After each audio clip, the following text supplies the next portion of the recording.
Ναι, Ειρήνη Μαρούπα, τώρα το είδα. Καλημέρα κυρία Μαρούπα. Έχετε την καλημέρα και από τον Αλέξανδρο Νάρη. Να σας καλωσορίσουμε λοιπόν. Και τα γεγονότα τρέχουν και είστε ένα πρόσωπο αξιόπιστο, νομικός, αν δεν κάνω λάθος. Ναι, δικηγόρος. Δικηγόρος, μαχόμενη. Εντελώς. Θα μάθουμε πολλά σήμερα. Με πόσο καιρό εμπλοκή στο κόμμα των Ανεξάρτητων Ελλήνων, κυρία Μαρούπα?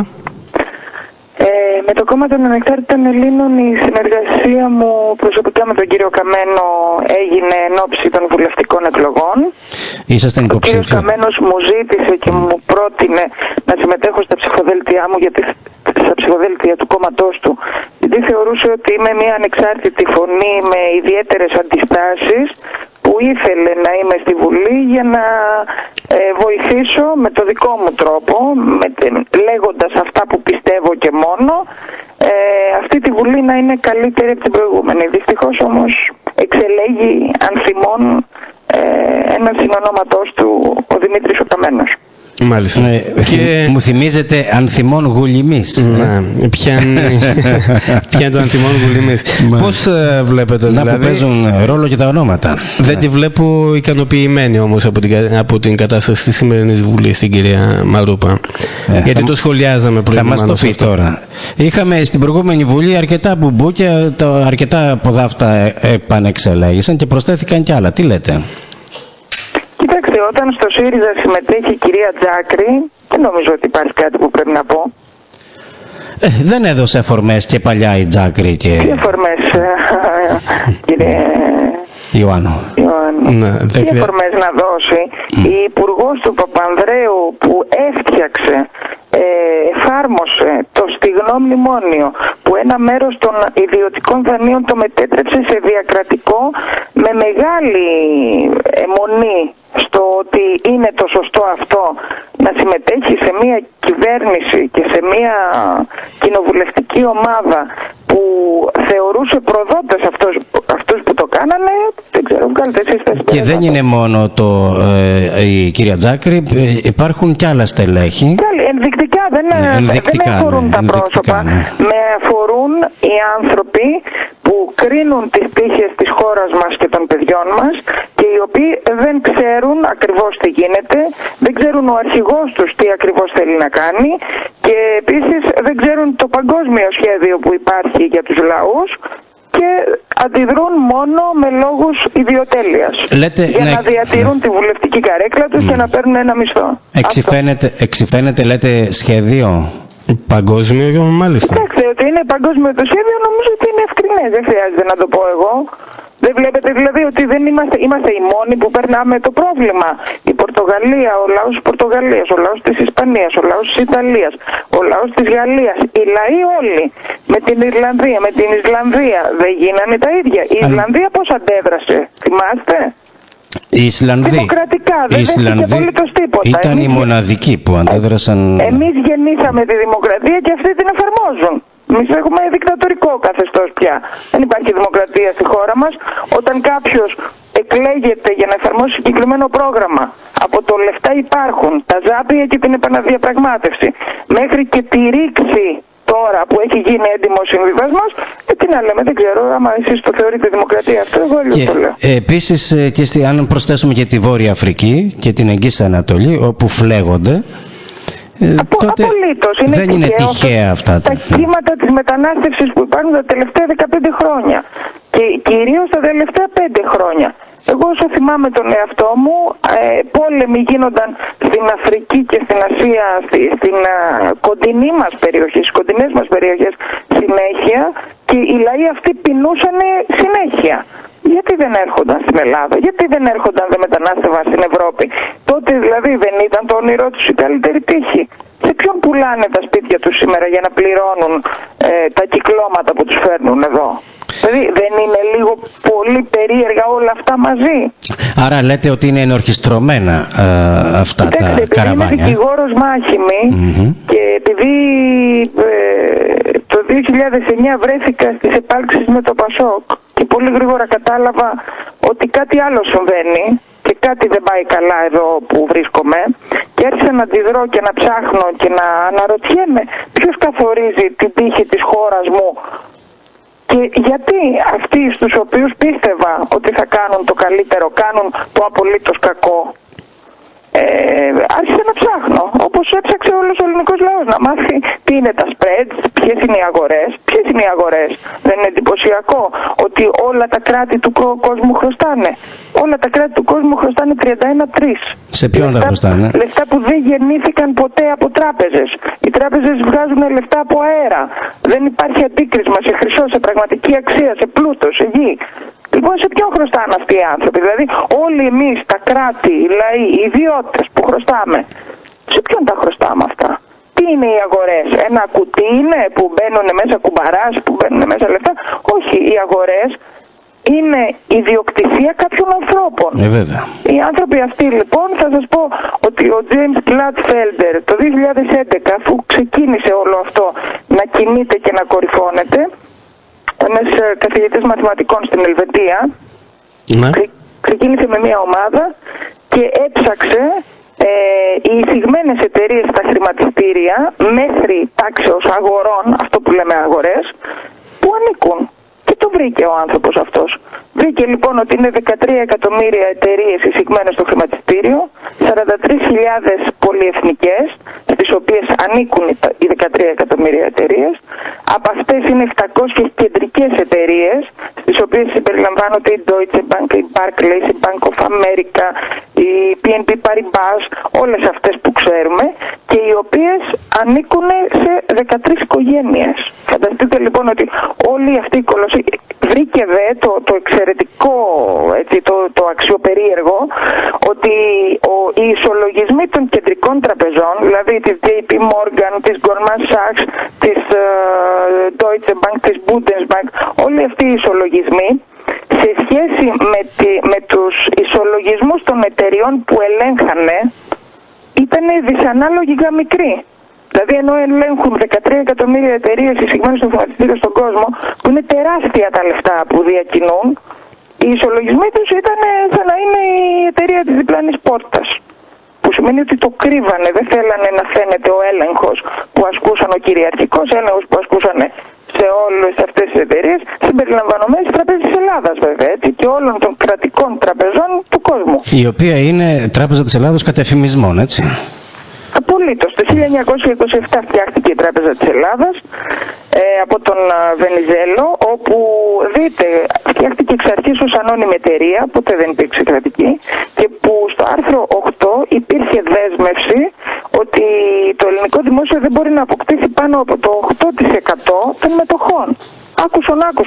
Η Τράπεζα της Ελλάδας που ελέγχει τα πάντα, ελέγχει τον κρατικό προϋπολογισμό, τη διακίνηση του χρήματος, είχε το χρυσό, που τώρα δεν έχει τίποτα, πρακτικά κυβερνάει τη χώρα, έτσι, το δημόσιο ελέγχει το 8%. Και βέβαια αξίζει να πω ότι μέχρι 18 Απριλίου 2011 υπήρχε δέσμευση στο καταστατικό ότι οι ξένοι μέτοχοι, οι αλλοδαποί μέτοχοι της Τράπεζας της Ελλάδας, απαγορευόταν να συμμετέχουν στις γενικές συνέλευσεις, να έχουν δικαίωμα ψήφου.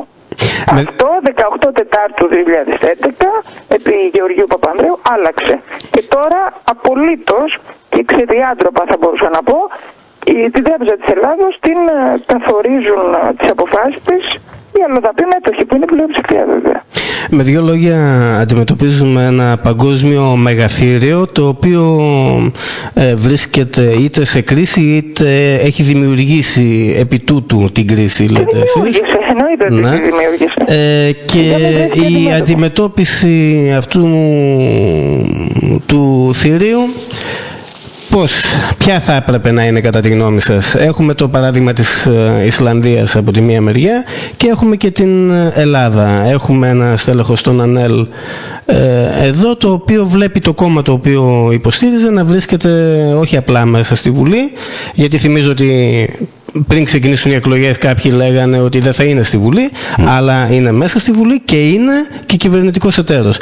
Σας ικανοποιεί η πορεία μέχρι τώρα του κόμματος και της κυβέρνησης γενικότερα ή όχι? Όχι. Ακούστε να δείτε, η κυβέρνηση της Σερβίας το 2013 ο αριστερός, αν θυμάμαι καλά, εξελέγει και εκεί, αριστερή κυβέρνηση, πατριωτική βέβαια. Η πρώτη πράξη που έκανε 31 Ιουλίου του 2013, μόλις εξελέγει, μόλις συγκροτήθηκε η Βουλή σε σώμα, κρατικοποίησε την Τράπεζα της Σερβίας και είπε ότι το Διοικητικό Συμβούλιο από εδώ και πέρα της Τραπέζης της Σερβίας θα απαρτίζεται μόνο από βουλευτές, από κανέναν άλλο. Αν λοιπόν εξ αρχής τα εργαλεία σου δεν είναι δικά σου και δεν κοιτάζουν προς το συμφέρον του λαού σου, και είπε μάλιστα και αυτό, άλλαξε το καταστατικό της Τραπέζης της Σερβίας και είπε ότι από εδώ και πέρα η Τράπεζα της Σερβίας μόνο το συμφέρον του σερβικού λαού θα προωθεί και τίποτα άλλο. Είναι αλήθεια αυτό, είχε γίνει χαμός εκείνη την περίοδο. Πού είχε γίνει χαμός? Καμία τηλεόραση και κανείς δεν το είπε. Στο ίντερνετ γινόταν κακός χαμός. Αυτό είναι το πρόβλημα λοιπόν. Να. Το βασικό μας πρόβλημα είναι πώς θα ξυπνήσουμε τον ελληνικό λαό.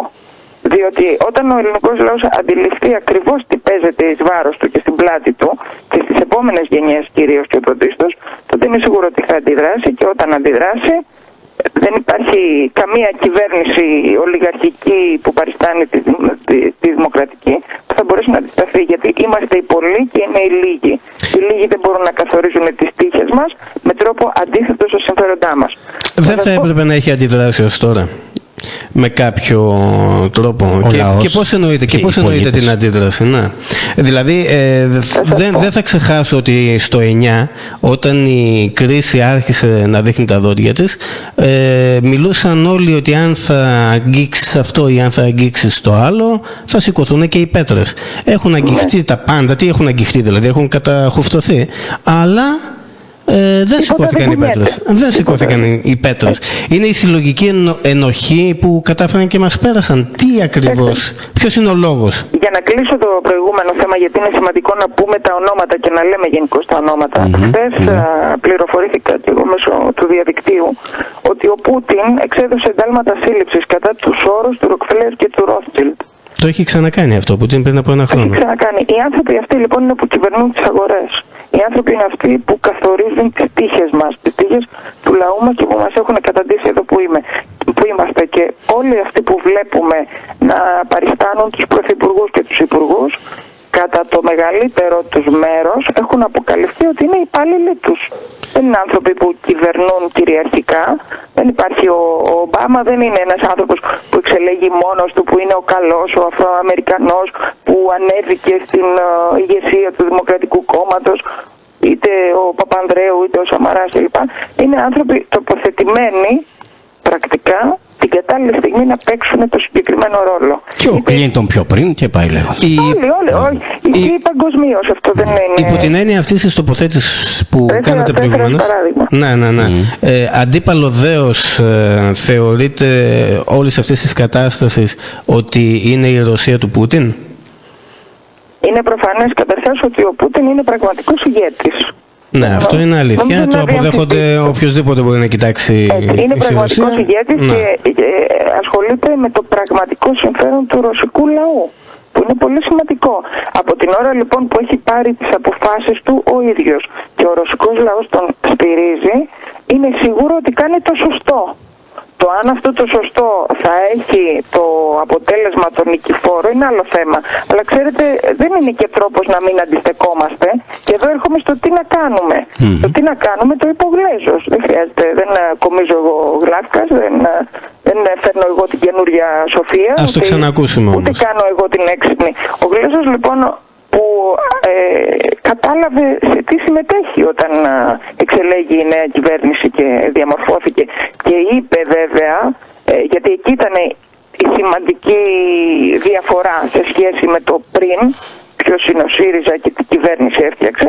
Ξαφνικά λοιπόν από εκεί που μέχρι τις 14 Ιανουαρίου τουλάχιστον έχω καταγεγραμμένες δηλώσεις του Τσίπρα στο Channel 4 του BBC και στο Reuters ότι το χρέος της Ελλάδας δεν είναι βιώσιμο και πρέπει να διαγραφεί σε ποσοστό άνω του 60%.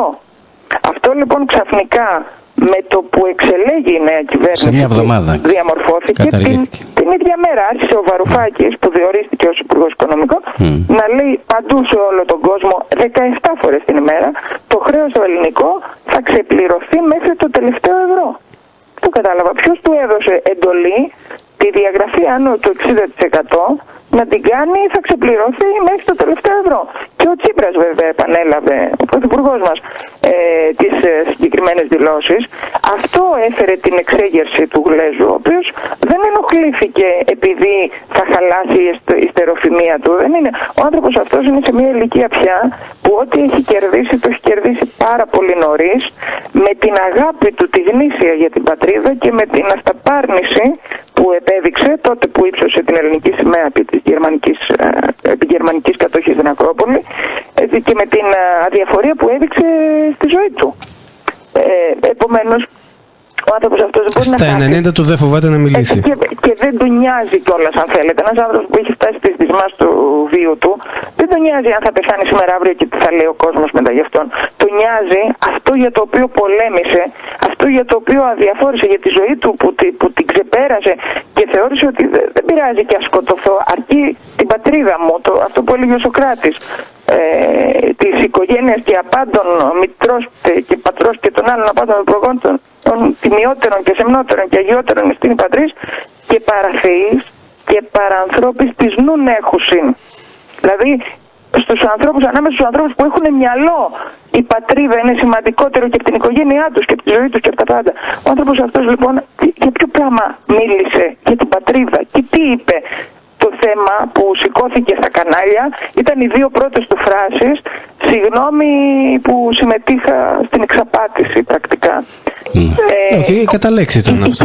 Ναι, η κεντρική ιδέα δεν ήταν αυτή, ούτε τον ενδιέφερε η συγγνώμη ή να εξηλαιωθεί στα μάτια του ελληνικού λαού ο Γλέζος, αυτό το μέγεθος του ανθρώπου. Αυτό που τον ενδιέφερε ήταν οι τελευταίες δύο φράσεις που είπε, όπου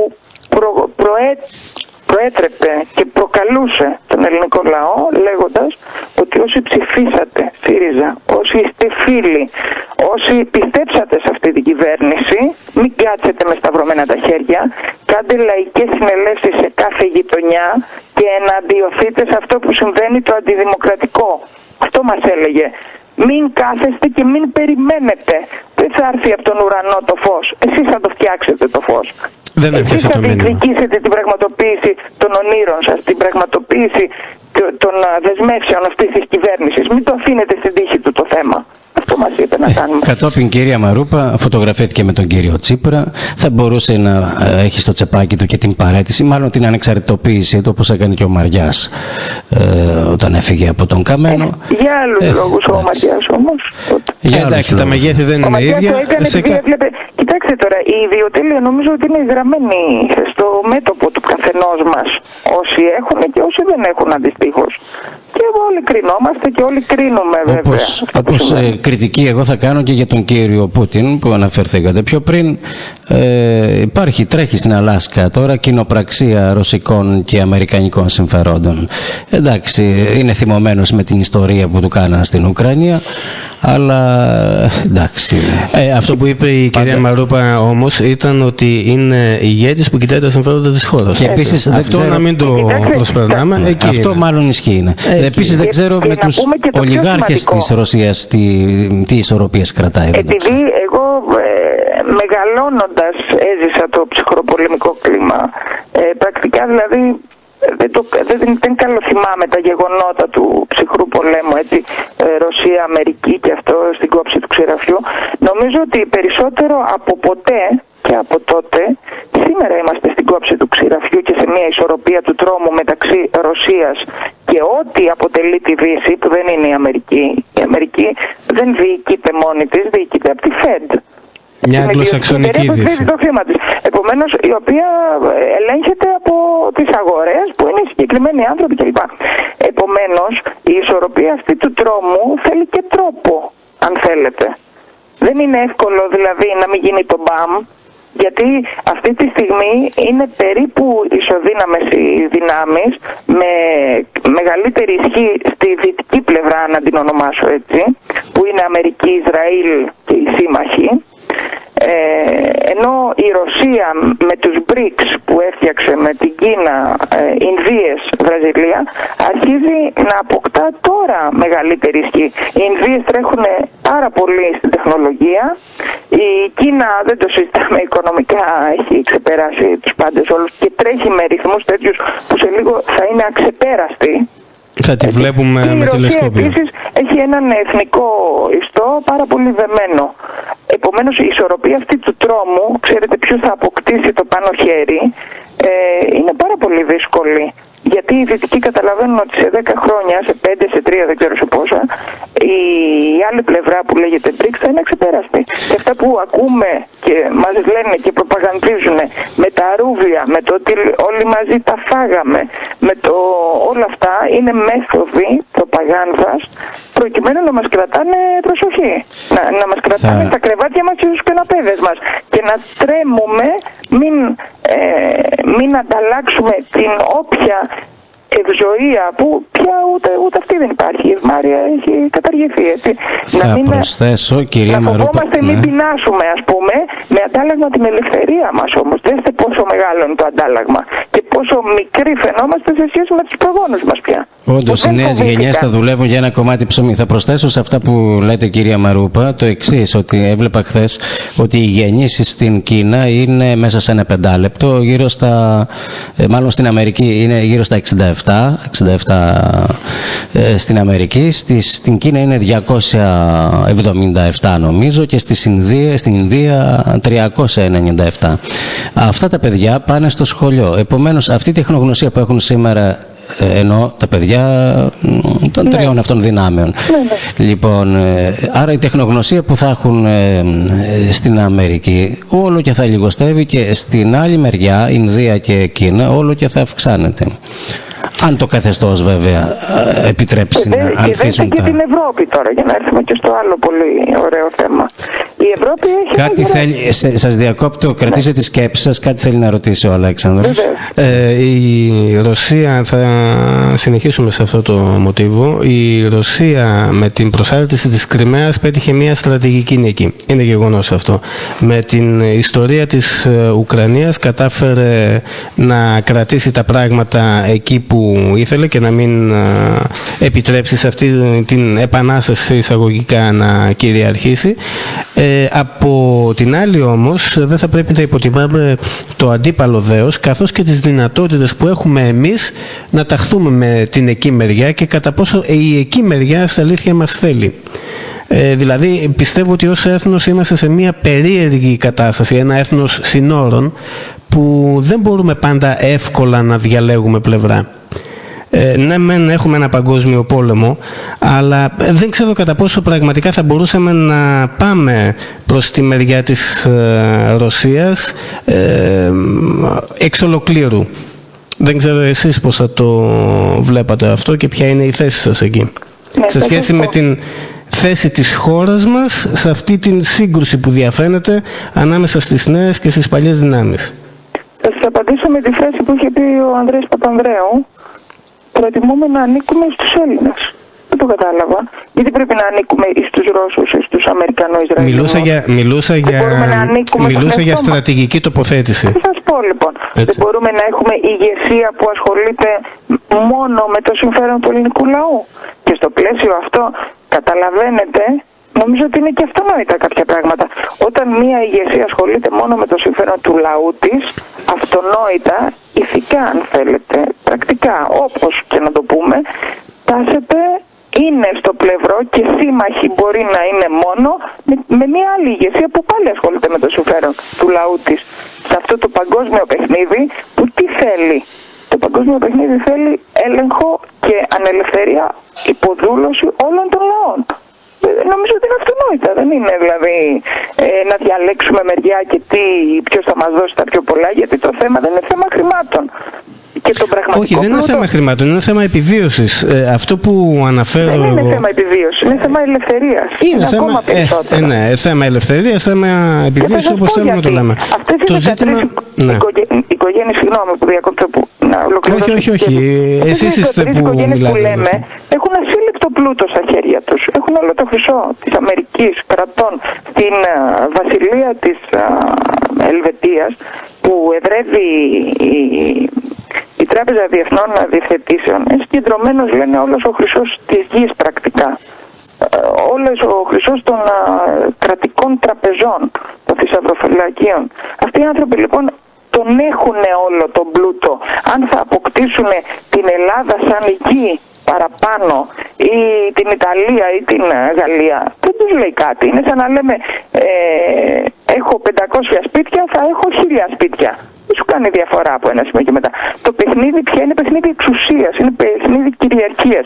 Είναι σαν να είμαστε εμείς τα παιχνίδια στα χέρια τους οι άνθρωποι, έτσι, τα πιόνια, που απλώς θέλουν να ελέγχουν και να καθορίζουν απολύτως τη σκέψη μας, το λόγο μας και τη συμπεριφορά μας.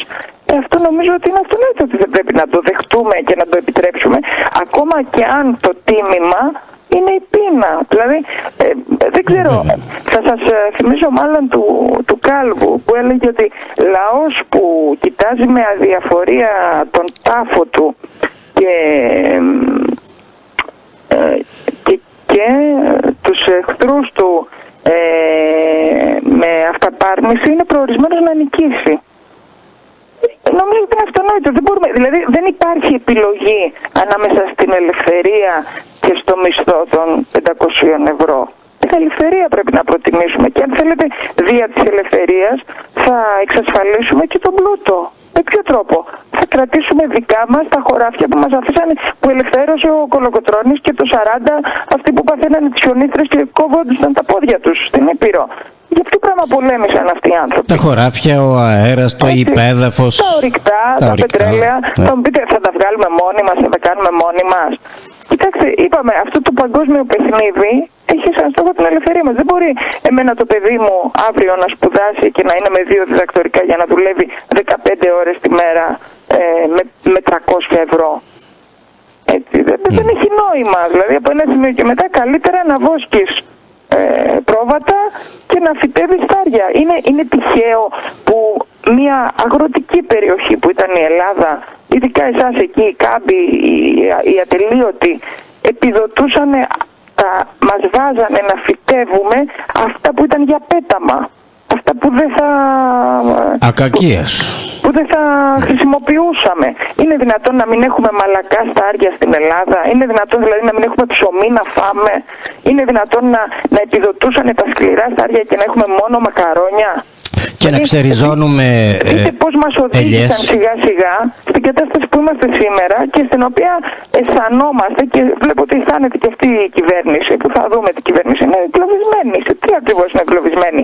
Είναι δυνατόν να έχει πληρώσει 3 δις το κοχρεολύθια μέσα στους 4 μήνες που δεν χρηματοδοτήθηκε κατ' επιλογή της, και επειδή δεν της τα δίναν οι εταίροι κατεφημισμών βέβαια, να έχουμε πληρώσει 3 δις το κοχρεολύθια από τις τελευταίες αγώνες αίματος του ελληνικού λαού, να έχουμε μαζέψει όλα τα λεφτά από πανεπιστήμια, από νοσοκομεία, από δήμους πλέον, τα πάντα όλα, να έχει στεγνώσει όλο το χρήμα που θα το χρησιμοποιούσαμε για να ξαναγίνουμε κράτος. Βάλτε και το Χρυσάφι που έφυγε στα χρόνια του Γκαργκάν για να στανιάρει η Αστερόεσα, και που είμαστε ακόμα, και άλλο θα φύγει. Με 2 λόγια για να κάνω τον αντίλογο σε εσάς τους 2 εδώ πέρα.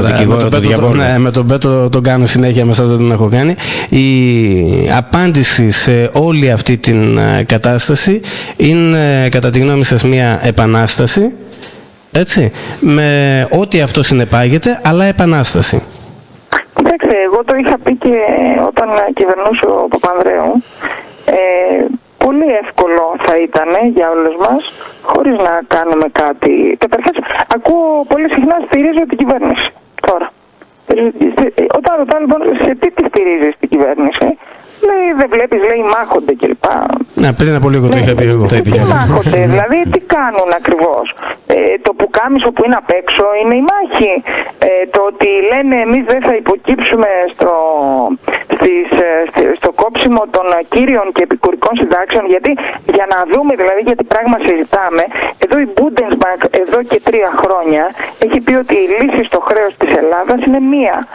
εφάπαξ περιουσιακός φόρος, το 1/3 από ό,τι κατέχει το δημόσιο και οι ιδιώτες όλοι μας, αν έχουμε 3 σπίτια, δηλαδή το ένα σπίτι να το δώσουμε στο δημόσιο χρέος. Για να μην πω το τραγικό, πόσο κυβερνιόμαστε από ανθρώπους της νέας τάξης πραγμάτων. Έτσι, ο Ιερώνυμος ο Αρχιεπίσκοπος Ιερώνυμος πριν από μία εβδομάδα, 10 μέρες νομίζω, βγήκε και είπε ότι την περιουσία της Εκκλησίας τη διαθέτω τη διαθέτω στο κράτος για την αποπληρωμή του δημοσίου χρέους. Άκουσον δηλαδή που έχουμε φτάσει. Πρωτοφανές. Τα φιλάνθρωπα συναισθήματα του κάθε καλού χριστιανού που θεώρησε ότι θα αφήσει τα 8 εκατομμύρια που άφησε ο άλλος στην Κρήτη ή το μισό σπιτάκι που έχει ο καθένας στην Εκκλησία της Ελλάδος για να τη διαχειριστεί με φιλανθρωπικό τρόπο για τους ανθρώπους που πεινάνε, γιατί αυτή τη στιγμή στην Ελλάδα έχουμε γενοκτονία. Πεθαίνει ο λαός μας. Δεν γεννάει κανένας, δεν παντρεύεται κανένας, οι άρρωστοι πεθαίνουν ανασφάλιστοι. Όλο αυτό λοιπόν αντί να το διαχειριστεί την ώρα που η Εκκλησία της Ελλάδας ακόμα κάνει εξώσεις, να σημειώσω έτσι. Κάνει εξώσεις ανθρώπους που δεν μπορούν να πληρώσουν τα νίκια, μέχρι πέρσι τουλάχιστον που είχα ακούσει. Αυτό είναι κάτι που δεν το έχω ακούσει. Ο Αρχιεπίσκοπος λέει θα διαθέσω την περιουσία όλη της Εκκλησίας της Ελλάδας, που είναι τεράστια, που στο δημόσιο χρέος, σε ένα βαρέλι άπατο, και να ρωτιέμαι, ο Χριστόδουλος υπήρχε περίπτωση ποτέ, ο μακαριστός Χριστόδουλος, να πει αυτό το πράγμα? Και μήπως γι' αυτό έπρεπε να φύγει πολύ νωρίς? Γιατί αυτά που έλεγε αυτό το 96, που εγώ ήμουνα κοριτσάκι ακόμα και δεν καταλάβαινα τι εννοούσε ο ποιητής, που μίλαγε για νέα τάξη πραγμάτων, για ελευθερία, και λέγαμε τι λέει αυτός τώρα που τα βρήκε αυτά? Αυτά που μας είπε η Μπενάκη, έχετε βάλει ποτέ στο ραδιόφωνο? Η οποία δεν έχει απαντήσει ποτέ. Τι να απαντήσει? Έχει απαντηθεί από την πραγματικότητα. Στη δήλωσή της, έτσι, ναι. Γιατί το είπε, πώς το είπε? Αυτό πρέπει να το πείτε κάθε μέρα στο ραδιόφωνο σας. Μία φορά τη μέρα, για να ανοίγει τα μάτια του ελληνικός λαός. Να ακούει αυτό που είπε η Μπενάκη. Από αυτά που είπε η Μπενάκη, τι δεν έχει υλοποιηθεί ακόμα, ξέρετε? Είπε θα δοκιμαστεί η δημοκρατία. Πού το ήξερε? 8 Τρίτου 2005. Όλοι ήμασταν μέσα στην τρελή χαρά από τους Ολυμπιακούς Αγώνες ακόμα. Πού ήξερε η κυρία αυτή ότι η δημοκρατία θα δοκιμαστεί από νέες μορφές διακυβέρνησης? Βλέπε Τρόικα. Πού ήξερε η κυρία αυτή ότι τα ατομικά και κοινωνικά δικαιώματα σε μια Ελλάδα τότε που το συνδικαλιστικό κίνημα άκμαζε και όλο και περισσότερα δικαιώματα διεκδικούσε και έπαιρνε σε μισθούς, σε πενθήμερα, σε δεν ξέρω τι άλλο, σε απεργίες κλπ, σε ομαδικές απολύσεις, δεν υπήρχαν ούτε στη σκέψη κανένας. Μια αίσθηση ευημερίας που κυριαρχούσε. Θα συρρικνωθούν, είπε, ότι αυτά θα γίνουν χάρη της ευημερίας και της ειρήνης στην Ευρώπη, όχι στην Ελλάδα, ότι θα συρρικνωθούν τα ελληνικά σύνορα. Μόνο αυτό δεν έχει συμβεί ακόμα. Η συρρίκνωση των ελληνικών σύνορων. Και ενώ την παρακολουθούσαν έτσι με μεγάλη ευλάβεια ο κύριος Παπούλιας και ο κύριος Πετσάλνικος, δεν σκέφτηκε κανείς να τη ρωτήσει. Εγώ θυμάμαι, το έβλεπα τότε και λέω τι λέει αυτή τρελή είναι. Σκέφτηκα αθώα και άσχετη όπως ήμουνα με όσα συμβαίνουν παγκόσμια και που είναι να πέσουν πάνω στο κεφάλι μου. Νόμιζα ότι αυτή είναι η τρελή, αλλά αποκαλύφθηκε ότι εγώ ήμουν η ωφελής, γιατί τα έπαθα. Η μόνη παρηγοριά είναι ότι δεν ήσασταν η μόνη, κυρία Μαλόπα. Όχι, δεν είναι παρηγοριά αυτό. Εντάξει, χιούμορ κάνω. Οφείλαμε να το έχουμε αποτρέψει, και να ξέρετε δεν είναι τυχαίο το Σύνταγμα που λέει στο άρθρο 120, στο ακροτελεύτιο άρθρο του, στην παράγραφο 4 και 5, ότι επαφίεται η τήρηση του Συντάγματος στον ελληνικό λαό. Τι σημαίνει αυτό? Ότι εγώ δεν ξέρω αυτοί οι κύριοι που σας κυβερνάνε ποιανού συμφέροντα θα επιλέξουν. Θα επιλέξουν εκβιαζόμενοι ή δωροδοκούμενοι τα δικά σας συμφέροντα του ελληνικού λαού ή τα συμφέροντα τα δικά τους ή των αφεντικών που υπηρετούν. Που σημαίνει ότι ο καθένας από εσάς πρέπει να διεκδικήσει το αυτονόητο. Και με οποιονδήποτε τρόπο, το τονίζει. Καλά, νομίζω ότι αυτό είναι τελείως αυτονόητο. Και να πω το τελευταίο για τα σύνορα που λέμε. Που ευτυχώς ο Καμένος έκανε αυτή την περιοδία εκεί στα νησιά, στις λεγόμενες γκρίζες ζώνες που δεν έχει τολμήσει να πατήσει υπουργός ΙΕΘΑ ή πώς το λένε, πρωθυπουργός, κανείς επίσημος, βέβαια, εδώ και 20 χρόνια. Εδώ υπάρχει αντίλογος από τον Δημήτρη Καζάκη, ο οποίος λέει πήγε σαν τον κλέφτη στα 50 μέτρα από πάνω και έριξε στεφάνι. Έλα μωρέ Πέτρο τώρα. Να κατέβει με έναν παπά να διαβάσει. Ό,τι να είναι. Εκεί που πήγε είναι εκεί που έπεσε το ελικόπτερο. Το ελικόπτερο δεν έπεσε ακριβώς στα ίμια. Εντάξει, παρόλα αυτά ως κίνηση. Στο Καστελόριζο, στην Αιγύπτη, στο Φαρμακονήσι, στο Αγαθονήσι κλπ. Το Κέσαρο, πώς το λένε. Δηλαδή τα σωστά. Μην τρελαθούμε τώρα. Εγώ τιμώ τη συνεργασία που είχα με τον Καμένο. Δεν είμαι κομματικό μέλος των Ανεξαρτήτων Ελλήνων, οφείλω να το δηλώσω αυτό. Λέω όσα κάνει σωστά και όσα κάνει στραβά. Εμένα με ενδιαφέρει το καλό της πατρίδας μου. Με ενδιαφέρει το καλό κανενός κόμματος. Τα κόμματα είναι αποτυχημένοι μηχανισμοί διαχείρισης και χειραγώγησης συνειδήσεων. Τίποτα άλλο. Και αποκαλύπτεται με τη σημερινή κυβέρνηση αυτό. Η πράξη νομοθετικού περιεχομένου που πριν ήταν βασιλοχουντικό μέτρο, τώρα ξαφνικά γίνεται μέτρο που προβλέπεται από το Σύνταγμα και που είναι καλό και αναγκαίο. Έτσι, οπότε μην συζητάμε τι σημαίνει κόμμα. Πρέπει όλοι να ξεφύγουμε από την ταμπέλα, γιατί κάποιοι μας είπαν ότι εσύ πρέπει να σκέφτεσαι μέσα σε μια ταμπέλα που λέγεται κόμμα και ό,τι σου λέει είναι το σωστό. Όχι κύριε, δεν είναι το σωστό. Κρίνω εγώ, ο καθένας μόνος μου κρίνουμε αν είναι σωστό, αν είναι λάθος και γιατί και τι πρέπει να γίνει. Αλλά να ολοκληρώσω με τα σύνορα, γιατί είναι πολύ κρίσιμο.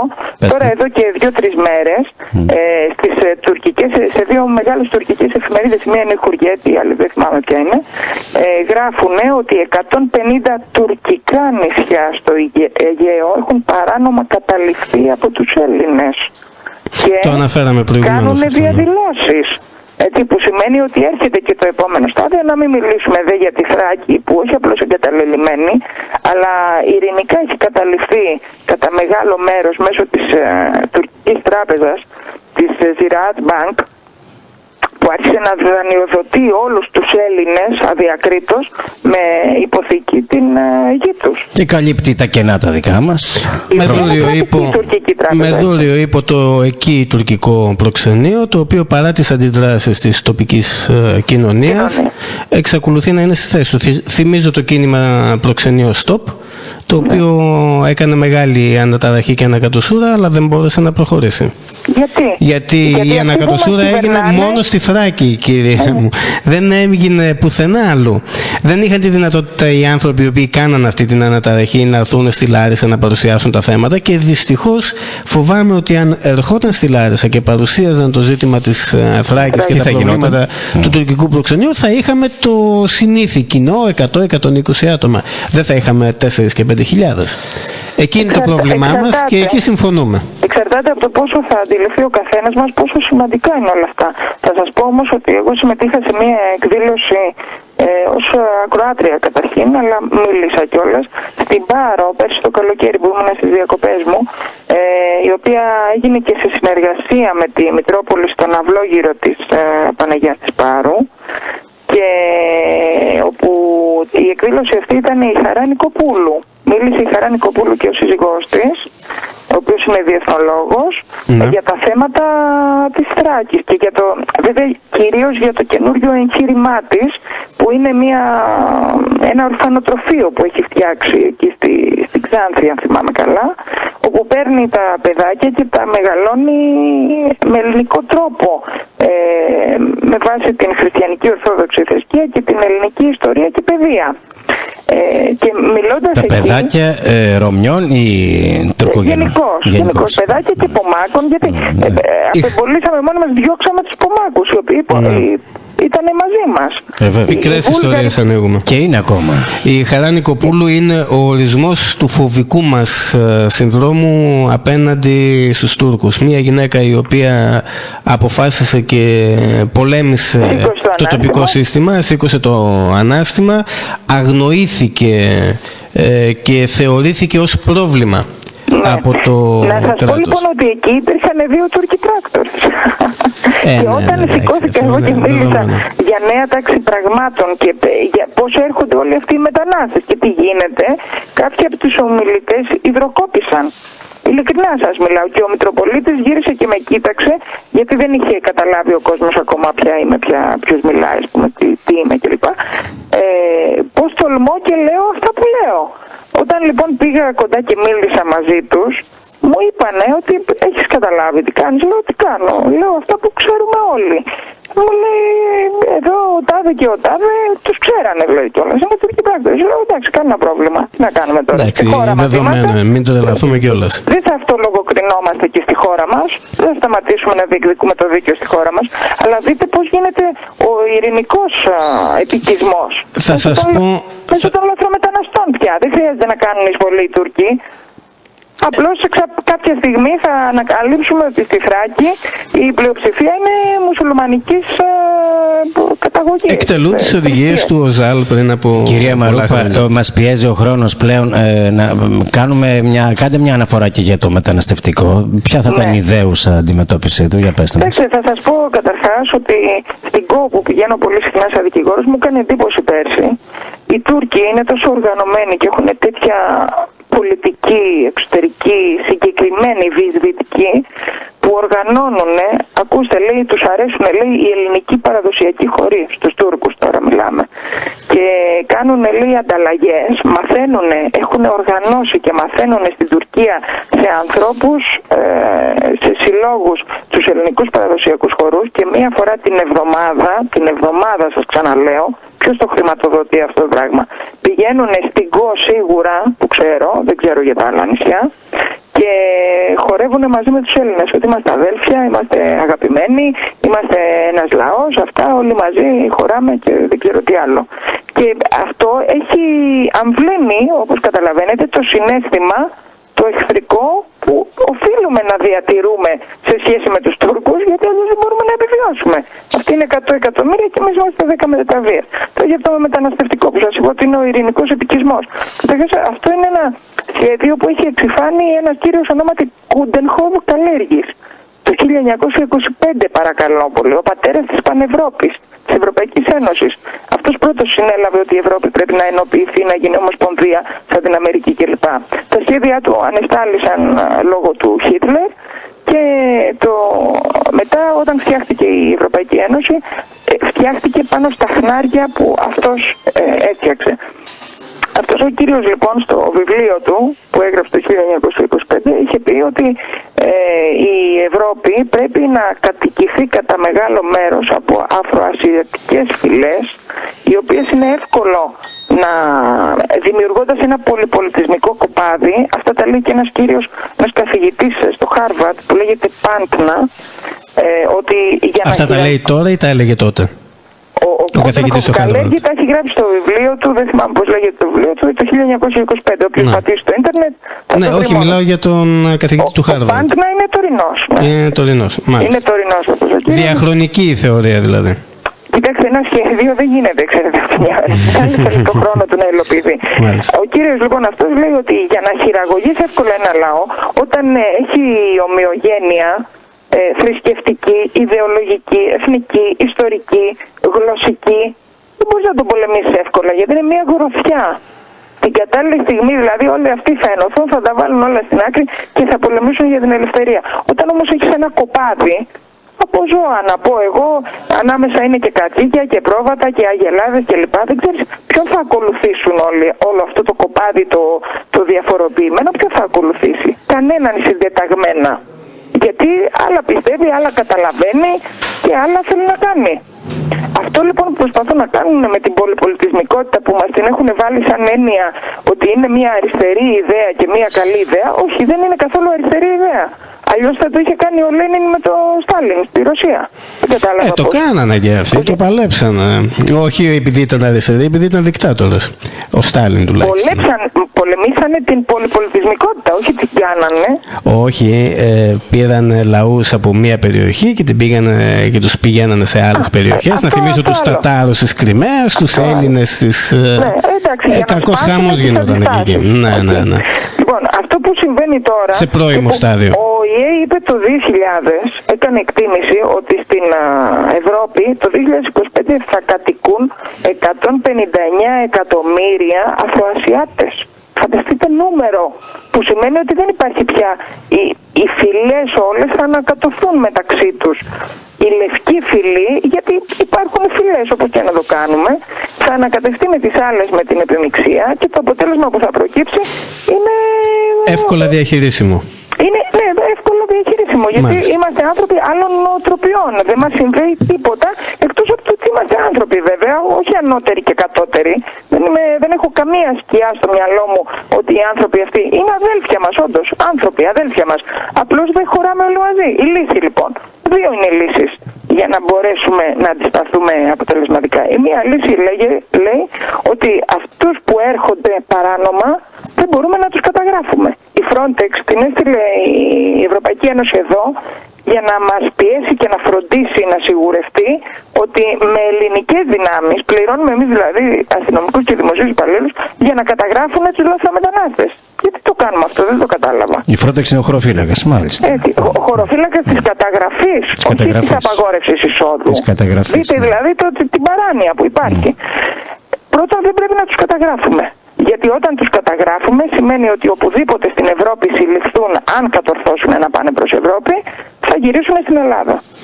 Τελείως. Με βάση τις συνθήκες του Δουβλίνου. Ναι, με το Δουβλίνο 1 και 2. Είμαστε η φυλακή, όχι η αποθήκη. Η φυλακή των λαθρομεταναστών. Και δεν καταλαβαίνω γιατί το κάνουμε αυτό στον εαυτό μας. Ειδικές ζώνες αύριο μεθαύριο. Έτσι. Το πρώτο θέμα λοιπόν είναι να μην τους καταγράφουμε και το δεύτερο να τους αφήνουμε εύκολα να πηγαίνουν στην Ευρώπη. Γιατί τους εμποδίζουμε? Ξέρετε πόσο εξοδοτικές είναι οι ποινές σε αυτούς που προσπαθούν να προωθήσουν στους διακινητές λαθρομεταναστών προς Ευρώπη? Καλύτερα να σκοτώσεις 5 παρά να προσπαθήσεις να βγάλεις 5 στην Ευρώπη, λαθρομετανάστες. Είναι δυνατόν εμείς στο δικαιικό μας σύστημα να θεωρούμε ίσης αξίας την απώλεια της ανθρώπινης ζωής με το γεγονός ότι κάποιος λαθρομετανάστης παράνομα θα φύγει από την Ελλάδα να πάει στην Ιταλία ή στη Γαλλία ή δεν ξέρω πού, στη Σουηδία? Γιατί είναι ίσης αξίας αγαθά αυτά που πλήττονται? Λοιπόν, το ένα θέμα λοιπόν είναι να μην τους καταγράφουμε και ελεύθερα να πηγαίνουν στην Ευρώπη, ώστε να αντιδράσουν και οι υπόλοιποι λαοί, γιατί οι ηγεσίες έχουν λόγο που δεν αντιδρούν. Και ο λόγος είναι ότι πρέπει να γίνουμε αυτό το κοπάδι το εύκολο ελέγξιμο. Το δεύτερο θέμα είναι, έχουμε σύνορα ή δεν έχουμε? Πρέπει να αποφασίσουμε αν έχουμε σύνορα. Αν δεν έχουμε σύνορα, να μην πληρώνουμε κανένα εξοπλιστικό, να καταργηθεί ο στρατός, γιατί δεν κινδυνεύουμε, όπως καταλαβαίνετε, κυρίως και πρωτίστως από την Τουρκία πια, κυρίως και πρωτίστως κινδυνεύουμε από το γεγονός ότι ήδη είναι 4 εκατομμύρια λαθρομετανάστες ή πρόσφυγες. Εγώ δεν έχω πρόβλημα με τα ονόματα. Το πρόβλημα είναι ότι μας αλλάζουν τα ονόματα και τους προσδιορισμούς των ιδιωτήτων, δηλαδή από λαθρομετανάστες σε παράτυπους μετανάστες ή σε πρόσφυγες, προκειμένου να αλλάξουν και τον τρόπο που σκεφτόμαστε. Ότι δηλαδή αυτοί είναι καλοί άνθρωποι κατατρεγμένοι, άρα πρέπει να τους αγκαλιάσουμε. Μα έτσι κι αλλιώς τους αγκαλιάζουμε γιατί είναι άνθρωποι. Όμως δεν χωράμε. Αυτό είναι το πρόβλημα μας. Δεν χωράμε όλοι. Δεν γίνεται. Άρα πρέπει να ξεκαθαρίσουμε. Έχουμε σύνορα. Αν έχουμε σύνορα, ναι. Το Ισραήλ το κάνει αυτό. Στο τρίτο άλτισι έχει πέσει ο άλλος νεκρός. Και εγώ δεν είμαι της άποψης βέβαια να σκοτώνονται οι άνθρωποι αυτοί, οι κατατρεγμένοι ή οι μη κατατρεγμένοι. Άλλες χώρες τι κάνουν, ξέρω εγώ, Νορβηγία, η άλλη χώρα είναι η Αυστραλία που απειλεί ότι θα το κάνει. Και ενώ δεν έχουν σκοτώσει κανέναν, δεν υπάρχει και κανείς λαθρομετανάστης. Βγήκε ο αρχηγός εκεί των Λοκατζίδων με το όπλο παραπόδας, με στρατιωτική στολή παραλλαγής και με πολύ αυστηρό και απειλητικό ύφος σε μια διαφήμιση που έχει κυκλοφορήσει ανά τον κόσμο παντού. Λέει ότι κοιτάξτε, στην Αυστραλία δεν μπορεί να έρχεται όποιος θέλει όποτε θέλει και άμα θέλει. Στην Αμερική τι γίνεται? Κατά λέξη λέει η Αυστραλία δεν θα γίνει το σπίτι σας. Έχει κατηφράσει αυτό το βιντεάκι στο διαδίκτυο. Στην Αμερική λοιπόν, οι Μεξικανοί δεν θέλουν να περάσουν τα σύνορα των Ηνωμένων Πολιτειών. Τι γίνεται εκεί? Θα σας πω το εξής. Στην Αμερική υπάρχει ένα ιδιότυπο καθεστώς. Καταρχάς πρακτικά η Αμερική έχει ενοποιηθεί.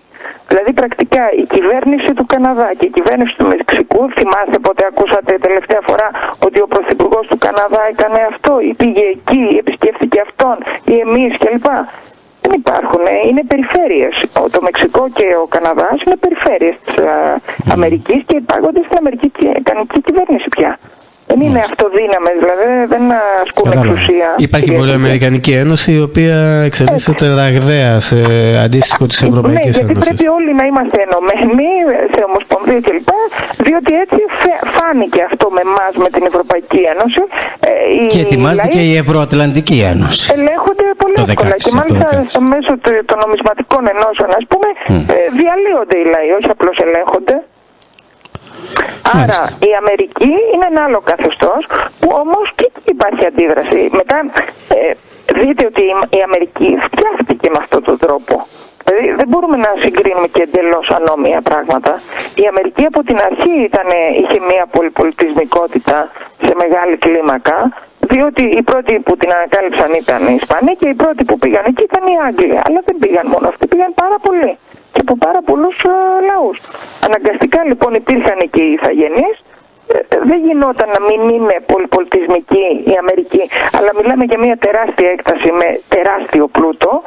Μιλάμε για ανώμια πράγματα, είναι άλλο πράγμα. Το μόνο που έχεις να κάνεις είναι να κοιτάξεις το χάρτη. Αν κοιτάξεις το χάρτη το γεωγραφικό της Ελλάδος και της Αμερικής ή της Γερμανίας, θα πρέπει να είσαι ηλίθιος για να μην αντιληφθείς τους κινδύνους που υπάρχουν βλέποντας τους γείτονές σου. Μα δεν μπορεί αυτό να συγκριθεί με την πάρα πολύ μικρή Ελλαδίτσα.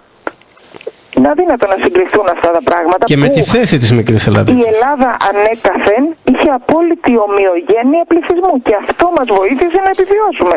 Τι να λέμε τώρα, αν δεν ήταν οι Σπαρτιάτες, οι 300 του Λεωνίδα, ο Κολοκοτρώνης με τους δικούς του, το 40, αν δεν υπήρχε ομοιογένεια θρησκευτική, ιστορική, συνείδηση της συνέχειας από αρχαιότητα των χρόνων, εμείς πώς έχουμε επιβιώσει, πώς τα βάλαμε με το Χίτλερ και με τους Ιταλούς και με τον Μουσολίνι, πώς τα βάλαμε με τους Πέρσες κλπ.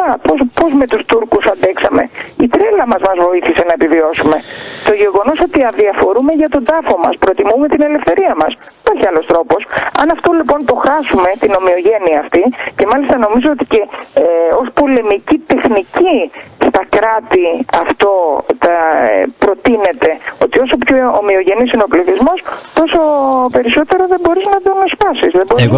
Εγώ κυρία Μαρούπο θα σας έλεγα ότι και η διαφορετικότητα βοηθάει, γιατί όταν ερχόταν διάφορα φύλλα στην αρχαία Ελλάδα και από τις αντιπαλότητες αυτές και από τις συγκρούσεις πάλι δεν χωρούσαν. Μετά όλοι μαζί βρεθήκαν στις εσκατιές και ίδρυσαν τις απικίες.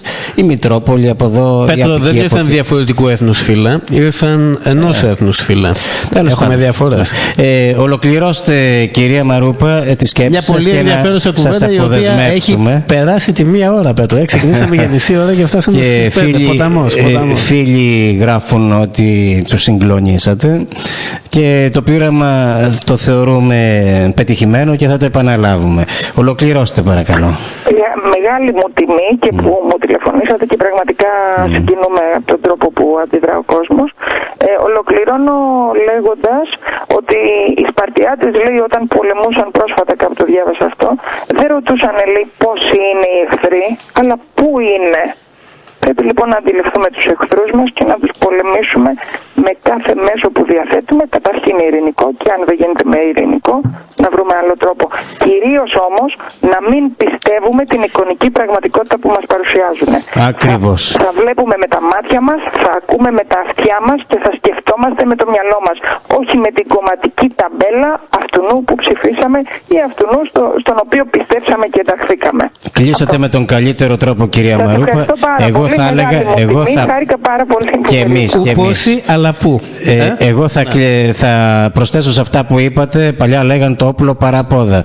Μάλλον το μυαλό μας πρέπει να έχουμε πλέον παραπόδα. Κυρίως και πρωτίστως, ναι. Να είστε καλά. Καλή σας μέρα. Την καλημέρα στην Αθήνα. Εμείς ευχαριστούμε. Γεια σας.